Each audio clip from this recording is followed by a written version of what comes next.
दोस्तों मई 2026 का sales data आ चुका है और इस बार नंबर सिर्फ सेल्स रिपोर्ट नहीं है। ये एक क्लियर सिग्नल है कि इंडिया का इलेक्ट्रिक टू व्हीलर मार्केट अब नेक्स्ट फेज में एंटर कर रहा है और अप्रैल के कंपैरिजन में मार्केट जो है वो काफी ग्रो हुआ है। रजिस्ट्रेशंस की अगर मैं बात करूं तो 1.57 लाख से बढ़कर ये 1.7 लाख के आसपास पहुंच चुके हैं। लेकिन सबसे इंटरेस्टिंग बात दोस्तों ये नहीं है कि ईवी सेल्स बढ़ रही हैं। इंटरेस्टिंग बात ये है कि टीवीएस अभी भी नंबर 1 पे है, बजाज उसके बिल्कुल पीछे आ रहा है, एथर स्टेबल है, हीरो विदा क्वाइटली स्ट्रांग हो रहा है और ओला इलेक्ट्रिक कमबैक करने की कोशिश कर रहा है। तो आज की इस वीडियो में हम सिर्फ रैंकिंग नहीं देखेंगे, हम समझेंगे कि किस ब्रांड की स्ट्रेटेजी काम कर रही है, किसकी प्रॉब्लम क्लियर दिख रही है और कस्टमर बिहेवियर ईवी मार्केट को किस डायरेक्शन में ले जा रहा है। चलिए वीडियो को शुरू करते हैं। मैं हूं सौरभ और आप देख रहे हैं ऑल अबाउट ईवी। सबसे पहले दोस्तों मार्केट का एक बड़ा पिक्चर को समझ लेते हैं। मई 2026 में इलेक्ट्रिक टू व्हीलर मार्केट ने अप्रैल के कंपैरिजन में बहुत अच्छा रिकवरी सिग्नल दिया। अप्रैल में मार्केट जो था वो थोड़ा स्लो था, लेकिन मई के मंथ में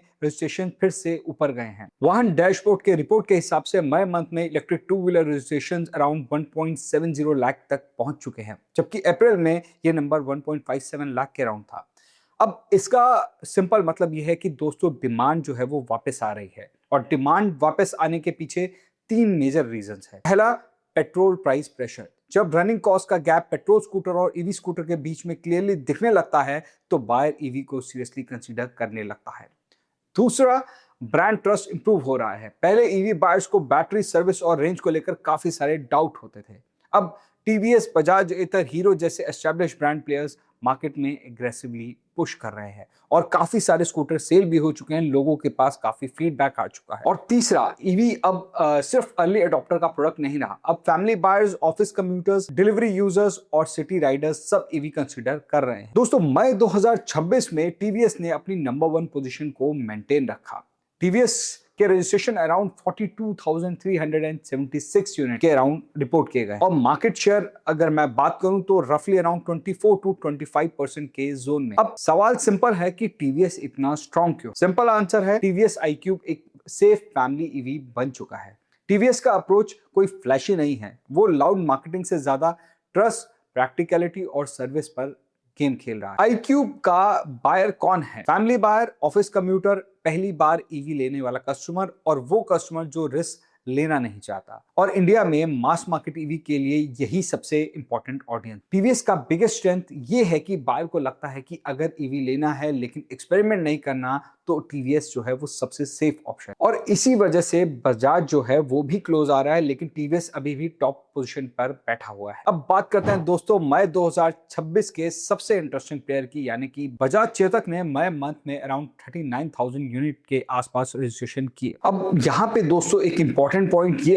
आता है कि बजाज अब सिर्फ पार्टिसिपेट नहीं कर रहा, बजाज जो है वो अब लीडरशिप भी चैलेंज कर रहा है। चेतक का पोजीशनिंग टीवीएस से थोड़ा सा डिफरेंट है।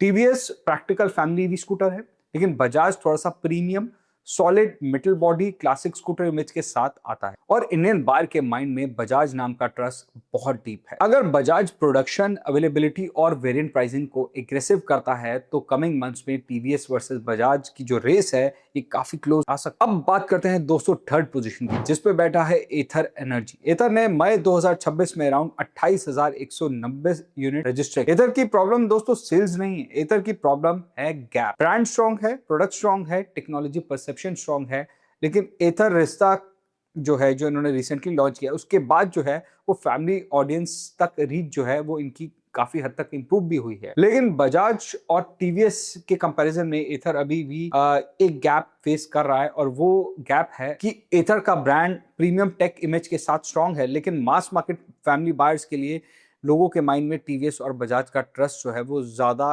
एडवांटेज ले जाता है। एथर के रिश्ता ने काफी हद तक इस ब्रांड को हेल्प किया है, क्योंकि एक परसेप्शन जो माइंड में था लोगों के, जो फैमिली स्कूटर नहीं है एथर के पास, उसको कहीं ना कहीं गैप को काफी हद तक फिल करने की कोशिश की है। लेकिन अगर एथर टॉप 2 पोजीशन में एंटर करना चाहता है तो सिर्फ एक प्रोडक्ट इनफ नहीं होने वाला। एथर को डिस्ट्रीब्यूशन, प्राइसिंग और आफ्टर सेल्स परसेप्शन को भी मास मार्केट फ्रेंडली बनाना होगा। और अगर वो इस पे काम कर लेता है, अपनी प्रोडक्ट लाइनअप को बढ़ा देता है, तो बहुत जल्दी एथर भी टॉप 2 पोजीशन में आ सकता है। अब बात करते हैं दोस्तों फोर्थ पोजीशन की, जिस पे बैठा है हीरो विदा। विदा ने मई 2026 में अराउंड 19,052 यूनिट्स जो है रजिस्टर किए, और ये नंबर इग्नोर करने लायक भी नहीं है। हीरो का दोस्तों बिगेस्ट एडवांटेज है हीरो ब्रांड ट्रस्ट।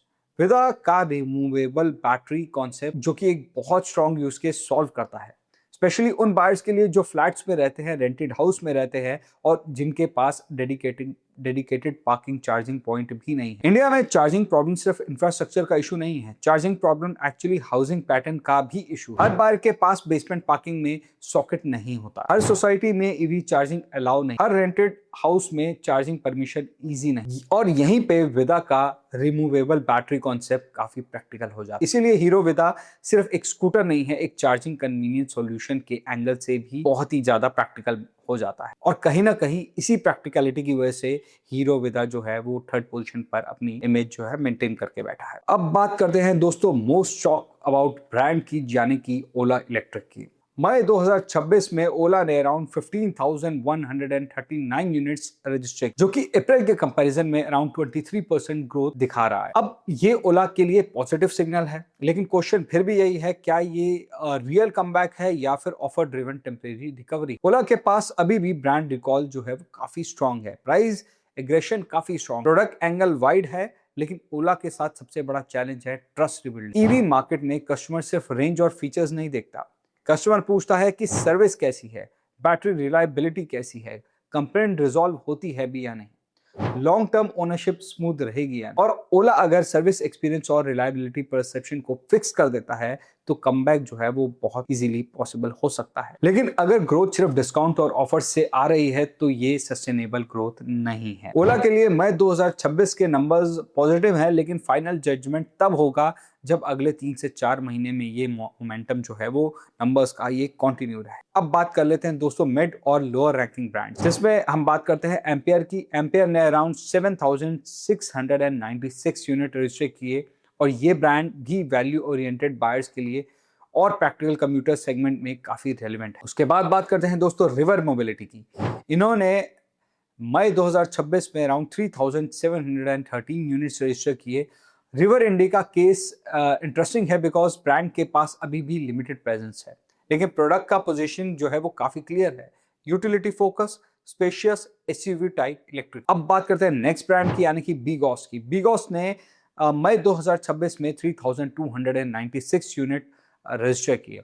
अब ये ब्रांड कंसिस्टेंट है, लेकिन अभी भी स्केल अप के लिए स्ट्रॉन्ग डिफरेंशिएशन की जरूरत। नेक्स्ट ब्रांड की बात करें तो ये है बाउंस इंफिनिटी, जिन्होंने मई 2026 में 1346 यूनिट रजिस्टर किए। अब जहां नंबर्स कमर्शियल या फिर बल्क डिमांड के बेसिस पर फ्लक्चुएट कर सकते हैं, क्योंकि इनका जो है हो सकता है कि कोई फ्लीट और किसी कंपनी के साथ टाई अप हुआ हो, उस वजह से इनका ये नंबर रजिस्ट्रेशन जो है नंबर है काफी हाई दिख रहा है। अब बात करते हैं दोस्तों नेक्स्ट ब्रांड की, यानी कि सिंपल एनर्जी की। इन्होंने मई 2026 में 1297 यूनिट्स रजिस्टर किए। सिंपल एनर्जी के पास परफॉर्मेंस ओरिएंटेड पोजीशनिंग है, लेकिन अगर ब्रांड को ज्यादा वॉल्यूम चाहिए तो फैमिली ओरिएंटेड प्रैक्टिकल स्कूटर और वाइडर अवेलेबिलिटी बहुत ज्यादा इंपॉर्टेंट हो जाएगी इस ब्रांड के लिए, तो उस पर फोकस कर। अब सबसे इंपॉर्टेंट पार्ट दोस्तों, मई 2026 का ईवी डेटा हमें 5 क्लियर सिग्नल देता है। पहला कि ईवी मार्केट अब डिस्काउंट लेड नहीं है, ट्रस्ट लेड हो रही है, इसीलिए टीवीएस, बजाज, एथर, हीरो जैसे ब्रांड्स जो हैं वो काफी स्ट्रॉन्ग होते हुए नजर आ रहे हैं। दूसरा सिग्नल है family scooter segment EV growth का मेन ड्राइवर बन रहा है। परफॉर्मेंस स्कूटर्स इंपॉर्टेंट है,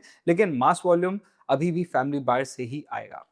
तीसरा सिग्नल दोस्तों, चार्जिंग कन्वीनियंस प्रोडक्शन डिसीजन को स्ट्रांगली इन्फ्लुएंस करता है। विदा का रिमूवेबल बैटरी इसका एक एग्जांपल। चौथा सिग्नल है दोस्तों, ओला के लिए अपॉर्चुनिटी अभी भी है, लेकिन ट्रस्ट रिबिल्ड करना मैंडेटरी। और fifth signal, TVS versus Bajaj coming months का बिगेस्ट बैटल बन सकता है। अगर बजाज इसी पेस से ग्रो करता रहा तो नंबर 1 पोजीशन के लिए रियल फाइट देखने को मिल सकती है आने वाले। तो दोस्तों टीवीएस अभी भी मार्केट लीडर है, बजाज एग्रेसिवली क्लोज आ रहा है, एथर स्टेबल है बट टॉप 2 से गैप है, हीरो विदा क्वाइटली स्ट्रांग हो रहा है, और ओला कमबैक अटेम्प्ट कर रहा है। अब आप बताओ कि अगर आप एक इलेक्ट्रिक स्कूटर लेने लगे हो तो आप किस ब्रांड पर ट्रस्ट करोगे? टीवीएस आईक्यू, बजाज चेतक, एथर रिश्ता, हीरो विदा या फिर ओला? कमेंट सेक्शन में अपनी चॉइस और रीजन जरूर लिखिए। और अगर आप एक ईवी लेने का प्लान कर रहे हो तो ऑल अबाउट ईवीज को सब्सक्राइब जरूर कर लो, क्योंकि यहाँ हम ईवीज को सिर्फ प्रमोट नहीं करते, लॉजिकली एनालाइज भी करते हैं। तो मिलते हैं दोस्तों आपसे नेक्स्ट वीडियो में, तब तक के लिए धन्यवाद।